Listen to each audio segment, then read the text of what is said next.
The moderator will be Tom Raffio. He's the president and CEO of Northeast Delta Dental, the Concord-based dental insurance company that administers dental benefits for over 746,000 people in Maine, New Hampshire, and Vermont. Since moving to New Hampshire in 1995, Tom has been an engaged civic leader. He is currently the chairman of the New Hampshire Board of Education, on which he represents District 2 for a second term, and is a member of the State Workforce Investment Board. And Tom has been recognized in the state for providing leadership to his company and the community nonprofit boards and advisory councils that he's served on. The Association of Chamber of Commerce Executives and Business New Hampshire Magazine named him Business Leader of the Year 2004 and the Business Leader of the Decade 2010. And it's with great pleasure that I introduce you now to Tom Raffio.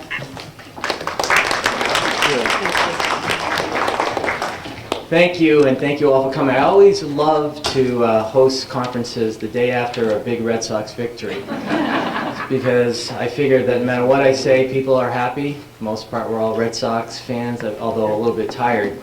The way we're going to handle this, we're going to try to leave as much opportunity for questions from the floor. I'm going to say a couple things and introduce our panelists.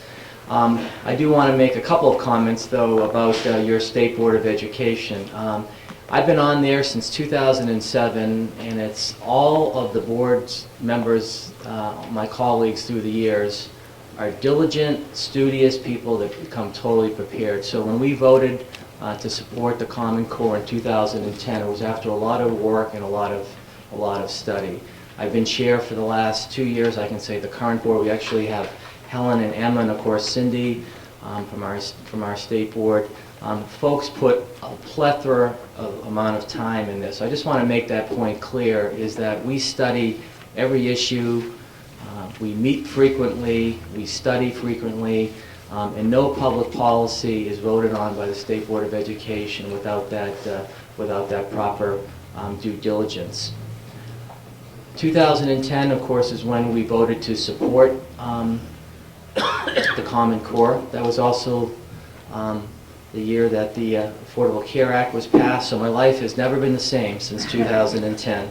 As a corporation, we've worked very diligent to get Northeast Delta Dental on the exchange, and I would say that with my education hat, we've worked just as hard to make sure that we're addressing in a discourse way all the different issues, some of which came up earlier today between charter schools and so forth, and we're in the process also of reviewing the minimum standards.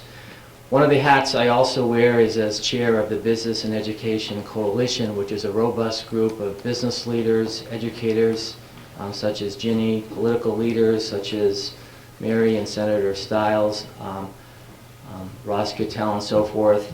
And I can tell you that that group gets together regularly, and they're in support of the Common Core as it relates to dealing with STEM or STEAM, or whichever term you want to use, that the Common Core is the best way to address the STEM needs of businesses looking for qualified graduates in that field. And you also know recently that the BAA came out in support of the Common Core. So I wear a lot of hats, very busy, but this is one of my favorite topics in my high school my high school yearbook. It said that I wanted to become a teacher. It just worked out that I got involved with business, and I found that I could actually do some teaching in business. So I will be the moderator. Our panelists will be, of course, our Commissioner of Education, Dr. Virginia Barry, and she was sworn in as Commissioner in June of 2009 and was recently reaffirmed. Dr. Barry has over 30 years of experience in education as a teacher, leader, tenured university professor, and provost and vice president of academic affairs. Jeannie currently is a member of a number of boards, including the University System of New Hampshire and the Community College System of New Hampshire. Cindy Chagnon was appointed to the State Board and is now one of my colleagues. She was appointed in 2012. She has taught English and social studies in West Virginia. You'll note that by her accent when she talks. And New Hampshire. Cindy has been both chair and vice chair of the local school board, which is Bedford. Importantly, she has served as the chair of the New Hampshire Excellence in Education Awards and the selection committee for the middle school and secondary schools of excellence. Cindy puts in a lot of extra time in our responsibilities as a State Board of Education. Next is Scott McGilvray. Scott is president of New Hampshire NEA, but probably most importantly, Scott has been 25 years a teacher and a coach. So he brings, while he's currently president of the NEA, he has a quarter-century experience as a teacher.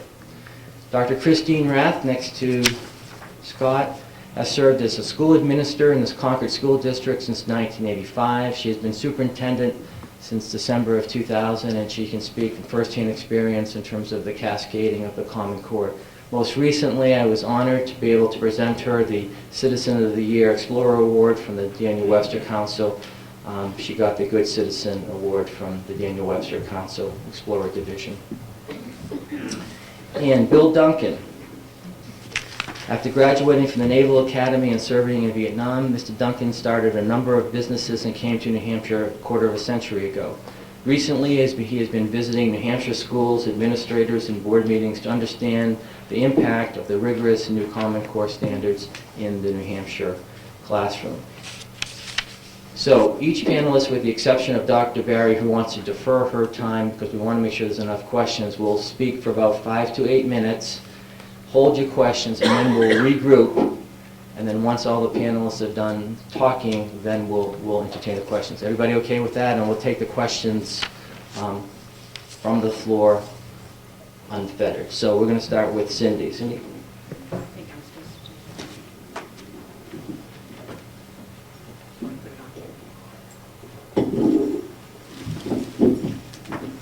Hello. I'm so thrilled actually to be here today for this.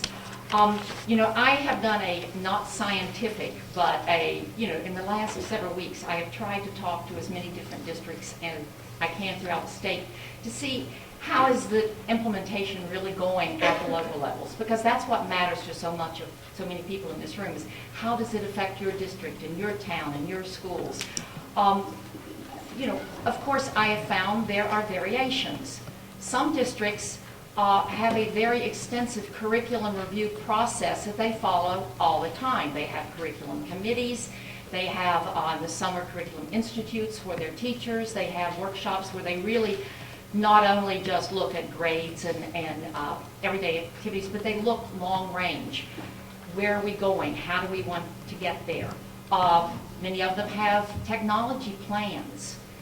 How are we going to deal with not only any technology needed for testing, but technology needed in our classrooms for our technology savvy children of today that really learn digitally, and how can that improve the education within our classrooms. Many of these groups said that, well, Common Core is just fit into our normal process. You know, when it first came out in 2010, we took the existing GLEs or grade level expectations, we looked at the Common Core state standards, we said, where do they align, where does there need to be a little adjustment, and many times it was just grade level adjustments, moving things up and down. Many have had writing across the curriculum as a district initiative for many, many years. And that's what so much of this nonfiction analytical writing that's expected in the Common Core is all about. Learning in science, math, social studies, art, all of these fields. How can you take the data that you have learned in these and put it into cognitive things that you can write about, so that what you know, what can you do with what you know? And that's a lot of the basis of Common Core, moving just beyond accumulating data and information and making it meaningful. And that's what writing across the curriculum has been doing in our districts, and many more will embrace this. They said, where are the gaps? What do we need to add? And through working with their teachers and curriculum committees, with representatives of teachers, they have made those necessary adaptations, and many of them are already starting in the math and other fields to move forward. There, of course, are districts that don't have that process in place yet, that for budgeting or whatever may be, have not really had very, very active curriculum committees that bring in many times all the stakeholders. Many of these curriculum committees have parents, administrators and teachers and school board and lots of other people. These districts, many of them, are starting in this process now, and they say it's been very beneficial. There are two organizations in the state, Ceresc in the southern part and North Country Educational Services in the north. They have been very helpful with many of the districts in the state, especially the smaller ones and especially up north, to see how are we going to effectively do this. But you know, this is something very exciting about the Common Core, is because now, you know, we're getting these statewide standards. So the schools are looking at, okay, what do our kids need to know by the first grade, the second grade, the third grade, the fourth grade? Not only for the teachers and the administrators, but the parents are able to find out, what should my child know by the end of each of these grades? From the Nashua website, Nashua School District, they have, it's a parent portal thing where you can go in, or anyone can look at it, and it says, by the end of first grade, your child should have acquired these skills. This is how you can help your child at home acquire these skills. And you know, energizing all the stakeholders in education is just the most powerful thing that we can do as state representatives, as teachers, and all of this type of thing. It is not a lockstep curriculum plan. It does not take that local control away. It just says these are the core standards that you need to be working toward. It doesn't say how your teachers should teach. It doesn't say exactly what should be taught, what books should be read. There are things that they should be reading, you know, the Constitution, a lot of our traditional books that we've taught in English classes in the past. They say your children should have a basic knowledge of a lot of the historical books in America and things about America. But it doesn't require them, it just suggests, and New Hampshire and the local districts get to make this suggested list of what we should really be studying. I'm not going to go into great detail on the math and the English. It's, you know, just go on the state website. There is wonderful, true information, because as Dr. Tucker has said, there is so much out there that is just not what Common Core is really all about. It's about setting national standards so parents and everyone know what our kids should know. And then how we're going to get there is many times the local control issue. And so it's a beautiful blending of the two. And I could go on and on, and I won't. Thank you. All right, thank you, Cindy. Scott? Thank you for inviting me in here today. Although I'm the president of NEA New Hampshire, represent approximately 16,500 teachers across the state, I really want to bring today a perspective of being a classroom teacher at an inner city high school in Manchester. I taught at Memorial High School, as well as my wife is a fourth grade teacher in Manchester and for the last 25 years, and now teaches health. So education's important to my family. We've been keeping an eye on this. I was a product of Concord High School at the same time A Nation at Risk came out back in 1983. And my entire career has been involved in education, has been impacted by things like the Nation at Risk, No Child Left Behind. And now we get to the Common Core state standards. I think we really are at a crossroads where we make a decision as where do we want to be with education.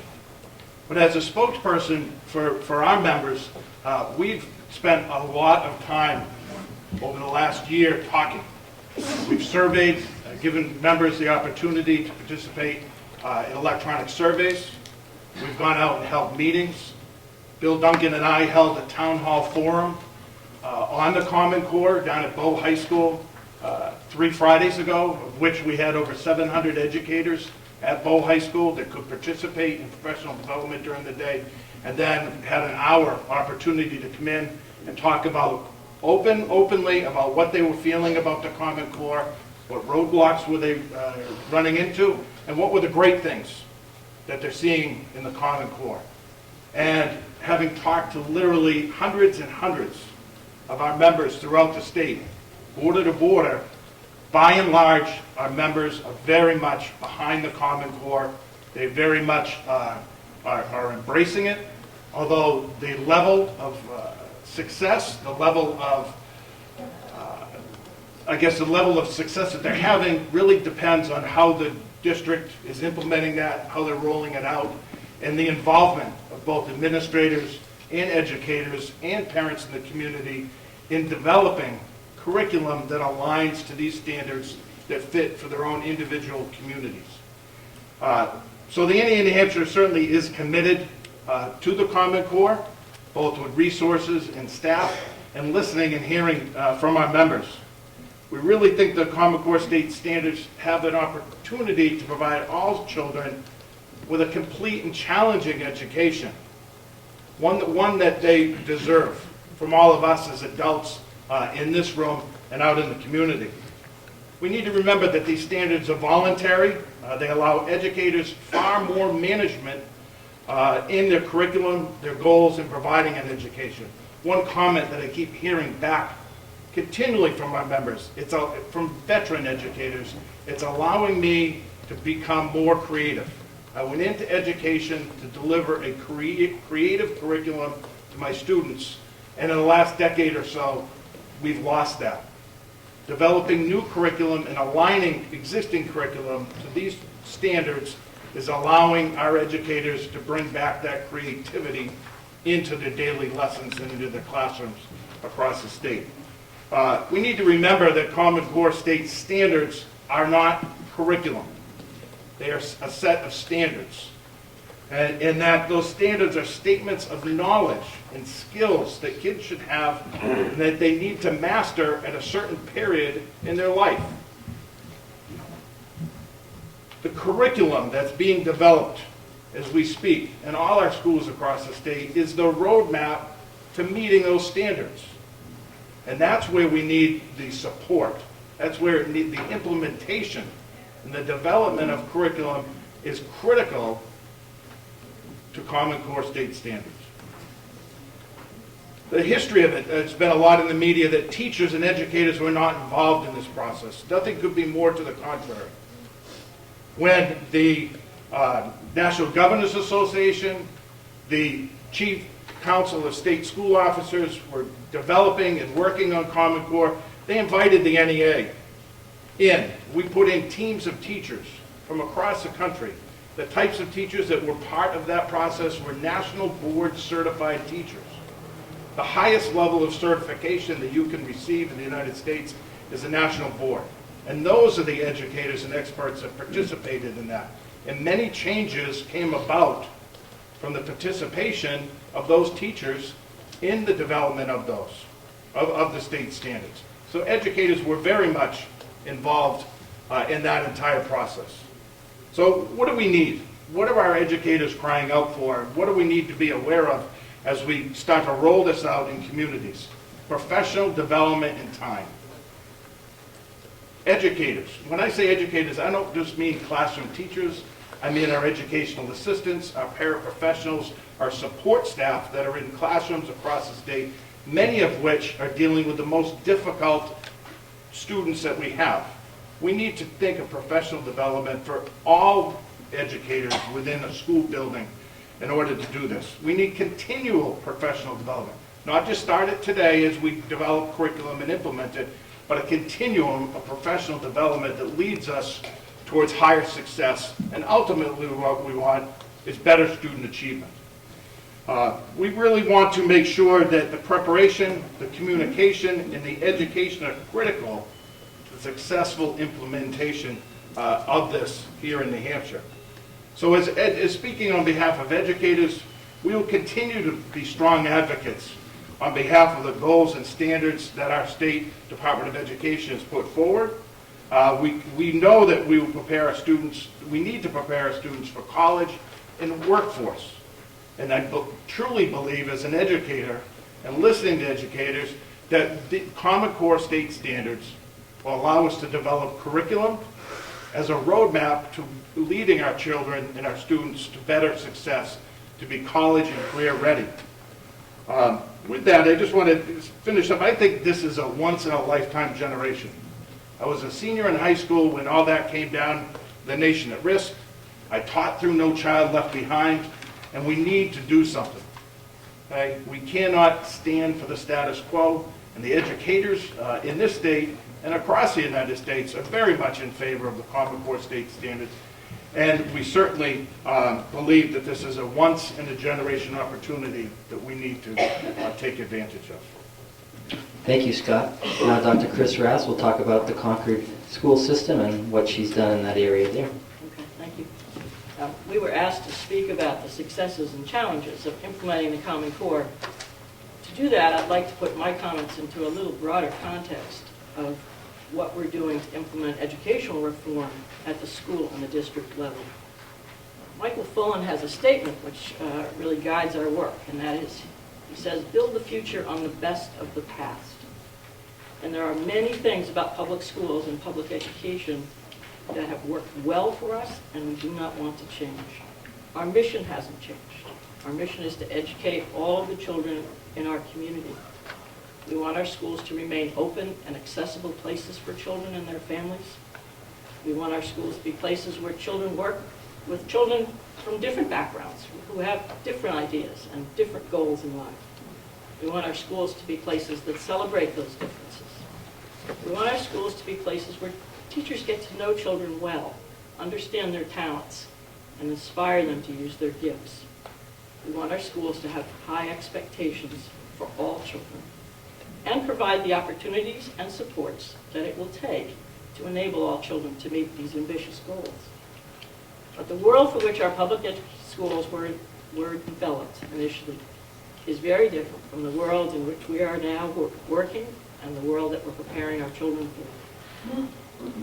In our district, we've focused a lot of our reform effort on changing the way our teachers work together. We believe the days of a teacher going into her classroom or his classroom and closing the door and letting them teach is over. Our work has become far too complicated and complex for anyone to do it alone.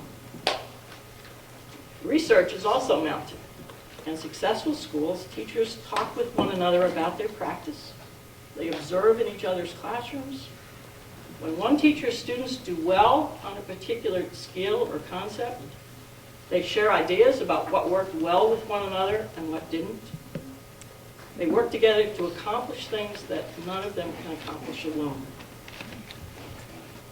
In his book, Surpassing Shanghai, that Mark Tucker talked about this morning, he talks about different forms of accountability. And he talks about a vertical accountability where teachers and superintendents are responsible to those above us. But he also talks about lateral accountability, where teachers and all of us are accountable to one another as colleagues. That's the kind of accountability that I think we are striving for. We had a great example of this last spring in our school district. I want to share with you. Every year at the end of the school year, we bring teams of teachers together with the data from their children's performance on local assessments for reading and writing and mathematics. And we ask the teams to look at the data in terms of evaluating how they did, how their children did, and what their goals going forward or what changes we ought to make in our programs for the coming year. What happens every year, unfortunately, is teams get buried in the data. There's way too much to look at, and people leave kind of scattered about what the major messages were. So last year, the group preparing for what we call our data day decided to have all of our elementary teams look at just one set of data. And that was, we were looking at how our children did, how our fifth graders did, and how our fifth graders did with fractions. So we had teams of teachers made up of the first grade teacher, the second grade teacher, the guidance counselor, the reading tutor, the special educator, but they were all looking at the same set of data, which was how our fifth graders did with fractions. The power of that was that each of them, in their own way, had contributed to the performance of our children at the end of that fifth grade. And each in a unique way, what we saw the power of was that interdependence, that what the first grade teacher does is very important to ultimately what those fifth graders can do in fifth grade. The reason I tell you that is because that's the approach we have taken to implementing the Common Core standards. We're approaching the Common Core standards as a set of learning goals for our students.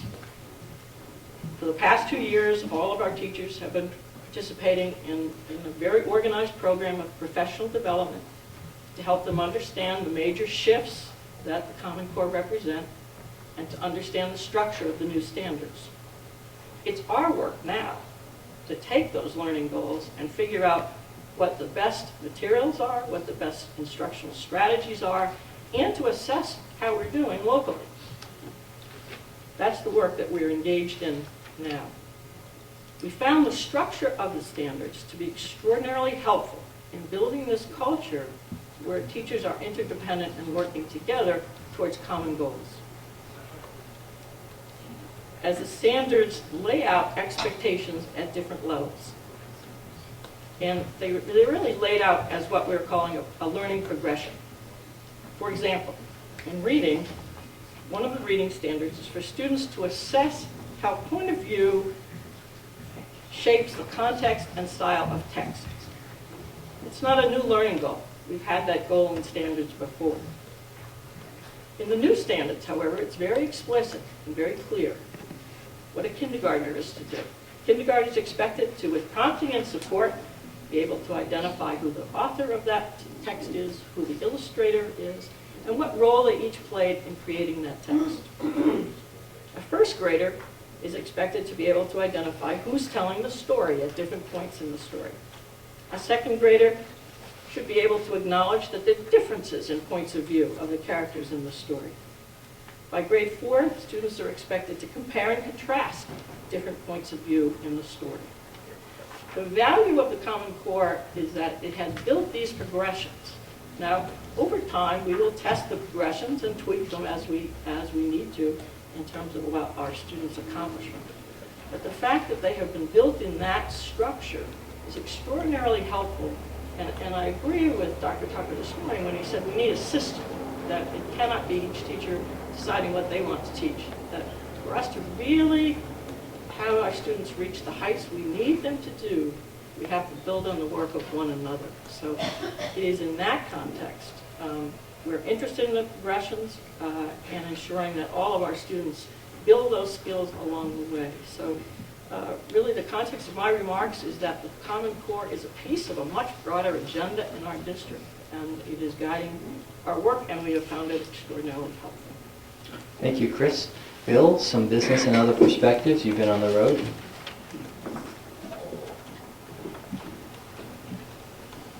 Thank you, Tom. I'm going to be very brief because I couldn't improve on what Mark Tucker laid out as an overview of the Common Core and his response to critics, and certainly what others on the panel have already said. Just say, I'll amplify in a couple of directions. My company that I sold in 2005 employed dozens of engineers making hotel software for big hotels all over the world. It's a purely intellectual task. You need to sit there and think hard about writing algorithms that go fast and do what they're supposed to do. And I got involved in public education when the states, because it's right at the state's economic backbone. So important to the success of my employees and my company, but Northeast Delta Dental, Hypertherm, all the other New Hampshire businesses that we depend on. Then several years ago, New Hampshire took one of the biggest steps possible to enable our public schools to deliver not just career and college readiness, but a rich life as an engaged citizen of a democracy and become productive contributors to our market economy. That's when we adopted the Common Core. In the years since, our educators have become committed to this new way of educating the kids and to teaching the kids to learn. So I've been visiting schools all over New Hampshire, talking with hundreds of teachers, principals, superintendents, and school board members. I wanted to learn and write about what the most effective schools were doing to reach particularly low-income kids, the kids most at risk for dropping out. But then, especially in the high-performing schools, the Common Core kept coming up. It turns out that there are few schools in the state that have not implemented the Common Core on some level. and the great majority are way down the road. So educators have to contend with waves of change, but they're committed to this particular wave of change as not just another wave, but a fundamental change in how they're supported to teach. And so I've been pursuing that more closely.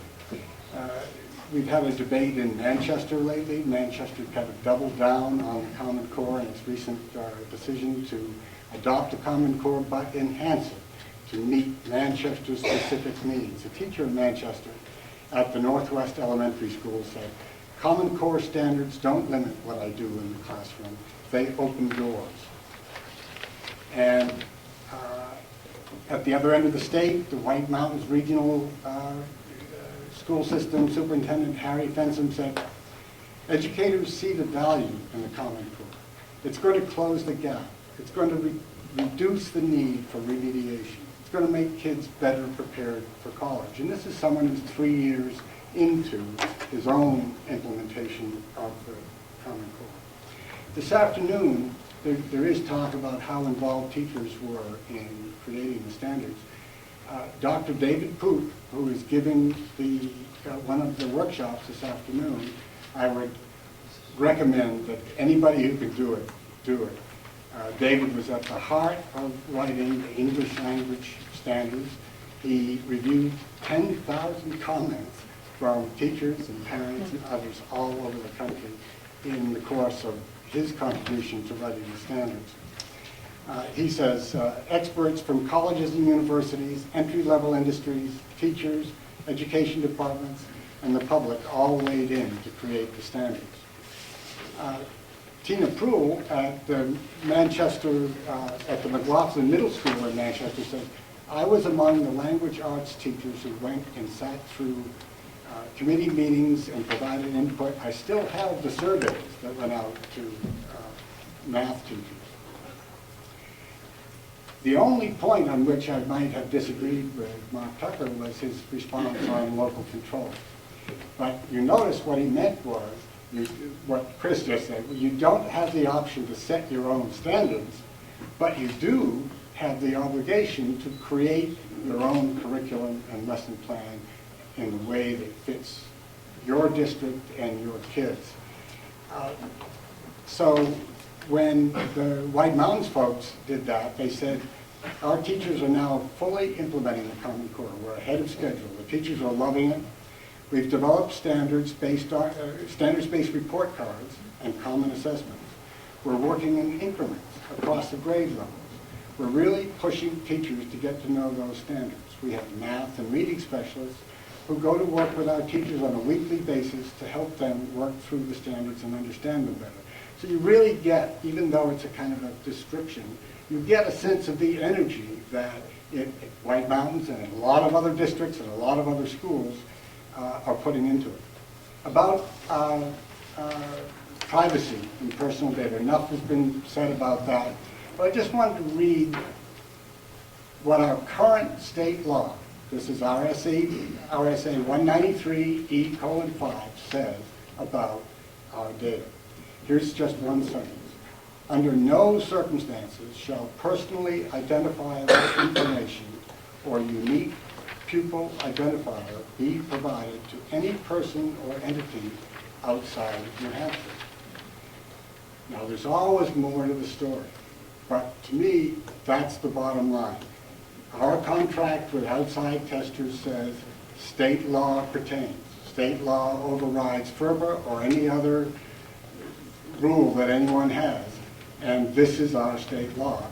Plus, we have Representative Neil Kirk working hard on that issue, looking closely at it this year.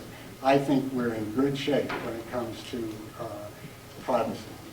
And then, just to keep it short, I want to read one last point. Governor Hassan was quoted in the paper the other day saying, maintaining high standards in every subject, as well as ensuring that local school districts continue to have the authority, flexibility, and responsibility to meet the best interests of our students, is critical as schools work to make sure that our students are college and career ready. So you have total support from the governor through the commissioner, through every superintendent and teacher I've met, I have to say, to doing the best for the kids and seeing these standards as a tool in doing things. Thank you, Bill.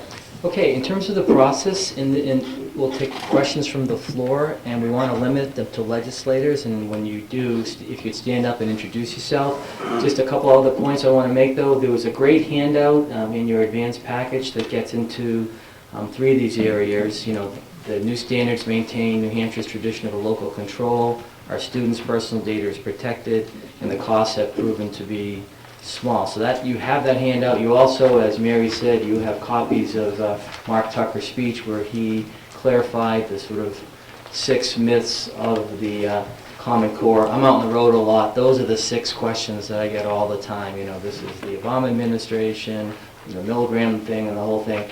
I think in his talk, you have copies of that speech. He addressed those. So you have that information.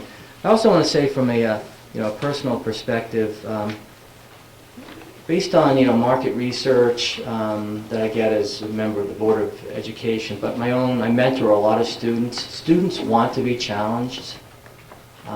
They all say that they sometimes, I know this with my work with the State Scholars Program, where that's where the orchestrated set of advanced placement courses are in most now high schools. And when I talk to the students, whether they're Winnisquam or Bow or wherever, students want to be challenged, and I think the Common Core will get them to that point. They want to be challenged, and many graduates that I speak with regret that they weren't challenged. I also want to say I have an optimistic view of education, because at the beginning of most of our board meetings, we have usually best practice presentations from some of the schools, that Bill referenced, and schools that are embarking on a Common Core, they present to us and their students, and the teachers are highly energized and highly motivated, and I come away refreshed, as a result of those meetings of the State Board where I see the Common Core in action. So with that, we have about 25 minutes for questions, and again, we want to limit it to legislators, and if you could introduce yourself. Yes, sir. Ralph Baldwin, State Legislative Education Committee. Commissioner Barry, you keep going around and leave the microphone. And then hand it to Jimmy. You keep going around the state saying that this, and we heard it here too, that it's completely voluntary. Yet, at the last BOE meeting, there was some comments made by members of the Board of Education saying, how can we force or take over Manchester to make them do Common Core? So is it voluntary or not? Maybe both of you can answer that. It is voluntary, and I'm not aware of those comments since I was not at the last board meeting. I don't know, is there any? Yeah, okay. The context of that question was there was concern.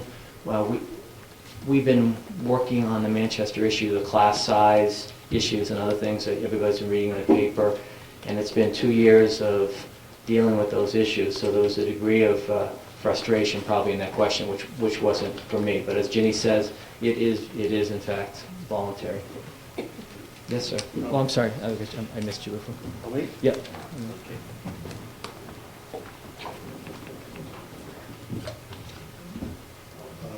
My name is Timothy Horgan. I represent Durham and Matbury, and I'm actually a veteran of working in the educational testing industry. And so the Common Core does seem to have some advantages over the old system, but still both what existed before and what you're creating now, first of all, it's very process-oriented on the process of learning. And of course, what kids want to learn, they don't want to learn about the process, they want to learn, their culture and what it is they can do within that culture better than anyone else. And when we have these middle-of-the-road tests, they're very focused on the process. I was wondering how you, first of all, how do you still go ahead and make sure that everybody knows the really basic stuff? Because you can't have you go on test 8th graders on 4th grade math, even though they need to know 4th grade math, because then everybody will get a high score except for a few outliers, and you don't want to test them on the advanced stuff, because even though you do want the 8th graders to look ahead to the higher math, because then you don't get a good test S. It's very much a middle-of-the-road, process-oriented, one-size-fits-all test that gives you a nice bell curve. So how do you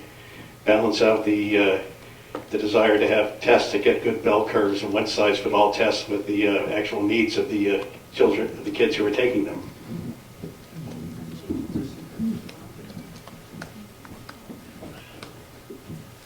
I think one thing that's really important, I don't know if the person that just asked the question is familiar with the test that New Hampshire, the assessment that New Hampshire has selected, and that is Smarter Balance.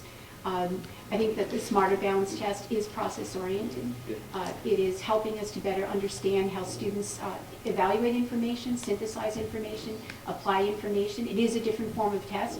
It's no longer a multiple choice that forces a student into one specific answer. So I believe that most people are aware that as we move into really understanding what 21st century skills are, that process is going to be critical to the students, their future, their ability to analyze information and be able to have solutions.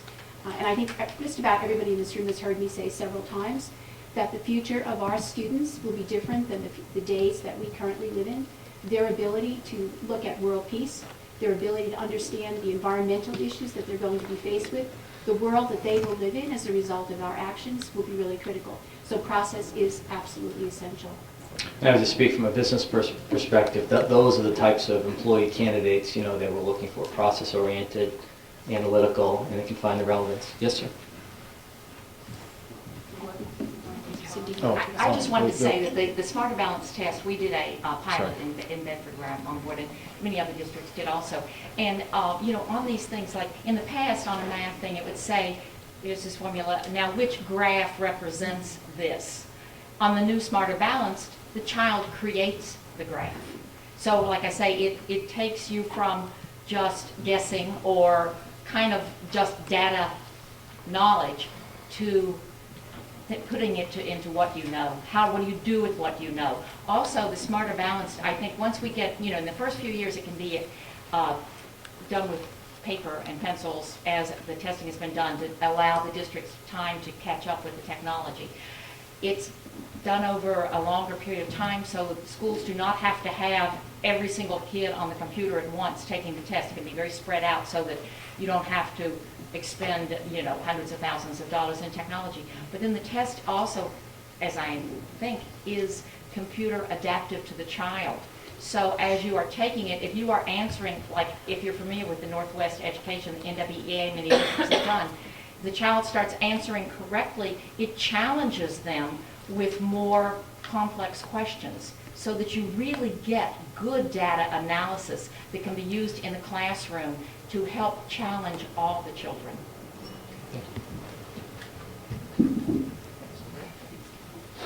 Thank you for all being here. Representative Al Baldessau from Londonderry. I just had the opportunity to go to the National Education Forum in Boston. And a lot of conversation that came forward was on charter school and choice, even though they taught Common Core. Now earlier, Dr. Tucker gave some insight on the testing, which I disagree because they passed on different information. Because charter schools and homeschoolers are scoring so much higher on AP, SATs, and other testing. Why are we not looking at what are they doing right to educate our children and prepare them for schools versus taking on a new program? And then also, there are a lot of moms here that came here to speak. And I'm hoping many of us legislators give up our time and let these mothers that took their time off from work and answer questions. I would say that this is for the representatives. Let me just comment on the charter schools. We, as the State Board of Education, 18 are up and running. We've approved four others. We always had said when we get to about 20, we're going to take a look back. But we're going to be doing exactly what you just suggested. Why the charter schools that are operational and working well? What are their best practices? And as Scott will tell you, we've been on a radio show on this. A lot of the best practices in a charter school. If the regular public schools had some of that type of flexibility, I'm sure in the regular public schools we could do many of those same things. So the short answer is we are in fact looking at all of the charter schools and the best practices. Other questions from representatives? Jane?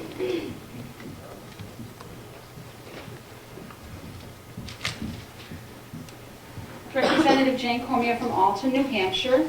I was concerned that when we asked Dr. Tucker today to address which countries actually benchmarked and tested the standards with which we're going to put into our New Hampshire schools, he was unable to give an answer to that question. We have researched again and again and again, and we can find no linchpin that offers our parents the information we need to find out where these things were actually benchmarked and tested. And Ms. Chagnon, I'd like to ask you specifically, when your child did the test, the test of the test in Bedford, did you sign a parental consent to do that? Because I believe in statute, the parents are supposed to know when the children are taking a test, on a test, and have the option to opt out on that. I don't think that they did it in Alton, and I'd like to know if you signed such as well. My youngest child is 40, so I don't have children in the Bedford schools. You can do the math, she's old. But anyway, I'm not familiar with, I can be assured that Bedford probably follows state laws on all of it, everything they have to in education. And I don't know exactly, if they had to have the parents sign off, they probably did have the parents sign off. My children are in school, my grandchildren are in school in Exeter. As far as the benchmarking, I think it was a wide range. I don't know exactly, and of course I would never know if Dr. Tucker doesn't know, but it was so interesting when I read his book on surpassing Shanghai, as I kept reading what Japan and Singapore and Shanghai and Finland and Ontario province in Canada, what they were doing and the goals that they were setting, what they were doing, I kept thinking, this is so much like Common Core. They are so moving to the same types of standards and doing the same kind of, you must have creative thinking, you must have all those soft skills that enable you to be successful in the future. Now, this is a totally unscientific analysis. It's just my reading it and constantly going, wow, they're moving kind of where we're moving. And it amazed me. Scott? Let's see if you can give it to Scott. Oh, sure. To talk on an international level, I participated in a forum this summer. The NEA represents all of our Department of Defense schools throughout the world. And our Department of Defense schools have traditionally, for decades, tested out, whether you use NAEP, use PISA, whatever international test benchmark for education success, the students at our Department of Defense schools have always tested out at the top, whether it's compared against children in Shanghai and whatever. Finland is one that I participated in. They have success because they have a unified set of standards, so that no matter when a child gets transferred from Germany to the United States or any other military base, they can expect that they're going to be held to the same set of standards. The Department of Defense schools have now moved from dropping their own set of standards to adopting the Common Core. So if you want to compare apples to apples and why somebody would do that, successful students for decades are now being held to Common Core standards at our Department of Defense schools throughout the world. Bill? Finland, Shanghai, South Korea, Massachusetts are just 4 of a much longer list to which we have been benchmarked. And just get a hold of me afterward if you want the links. I will definitely do that. Thank you. Yeah. Okay. Go on. 2 questions here. Start here. Oh, go ahead.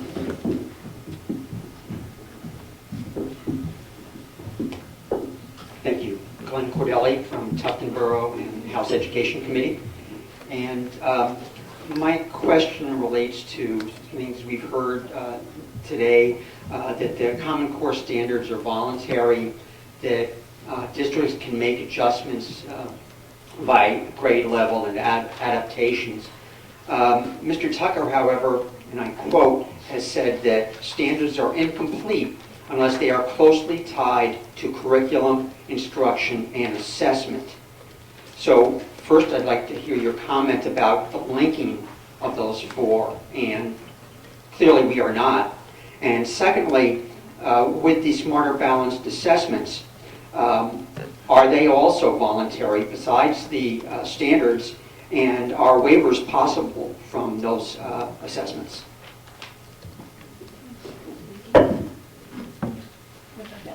Sure. I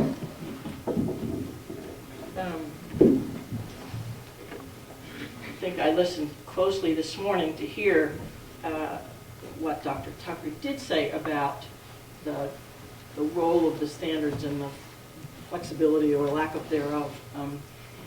I think, as I said, we look at them as a set of goals for which we will be held accountable. I mean, there is an accountability piece to this that we're aware of. And we look at them as a series of a learning progression of what children start with and where they're going to end up.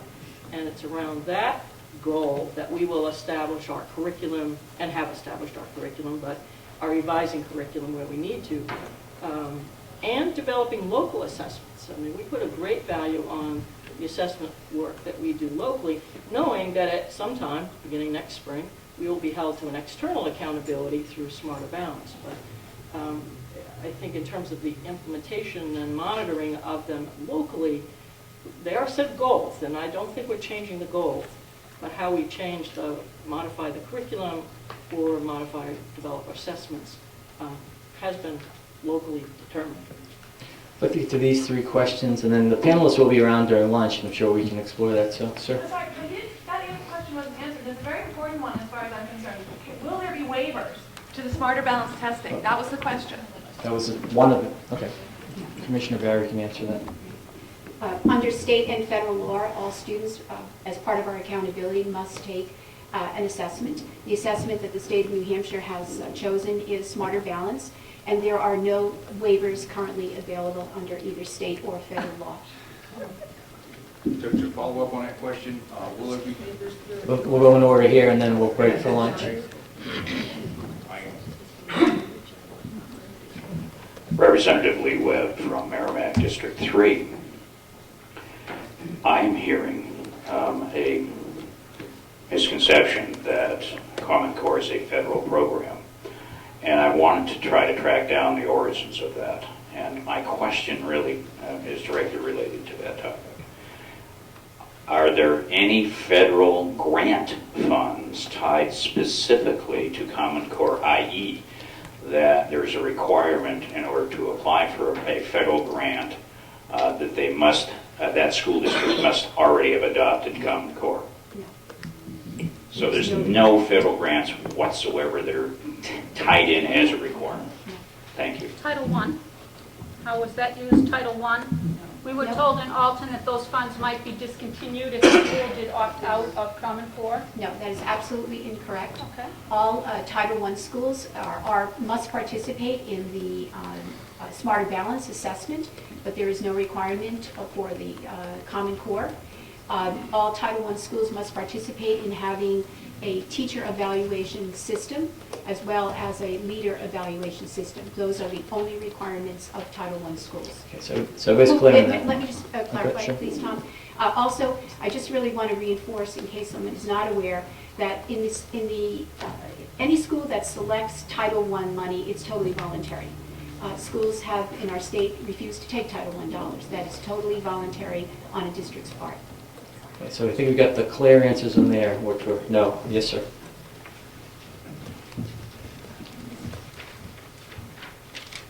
My name is Patrick Beck, and I'm a state representative from Salem, New Hampshire. And this may be for comment, but in listening to Dr. Tucker, several times he mentioned that we were the #1 education country in the world until basically the 1970s. And as I'm sitting there, and my background is 36 years with the government, and mostly in human resources. But the thing is this: it appears that the decline in education coincides with the establishment of the United States Department of Education. And when I look at that, They have a $63 billion budget when just about everybody here is saying we need money.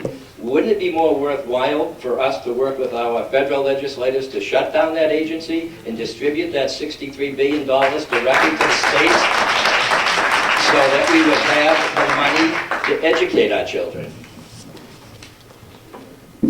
Guess I would just leave that as a comment or a question there. Yes, sir. Yep, we have just two final quick questions and quick answers, and then we'll go. I don't want. One thing I learned is never stand between folks and their lunch. So, yes, sir. Very good. I'm Joe Petrie. I'm on the Education Committee. I represent Farmington. Thank you for being here. One of the questions I have is opting out of Smart Balance. Now, we adopted House Bill 542, right, which lets us opt out of curriculum. Now, does that mean what happens? And I've heard threats that they would lose adequacy money. This is in reference to Manchester. Could you please comment on that? Currently, there is no state or federal law that allows a state to not take the requirement for the accountability. Yeah, so that's my best answer, Representative Petrie. There is no law that allows that, and there is no waiver process that allows a state to withdraw from the accountability. And could you comment on the adequacy money? Being taken away? The question was asked from Manchester how it would impact on adequacy, and that is something that we're working with the Attorney General's office on. Okay. One last question.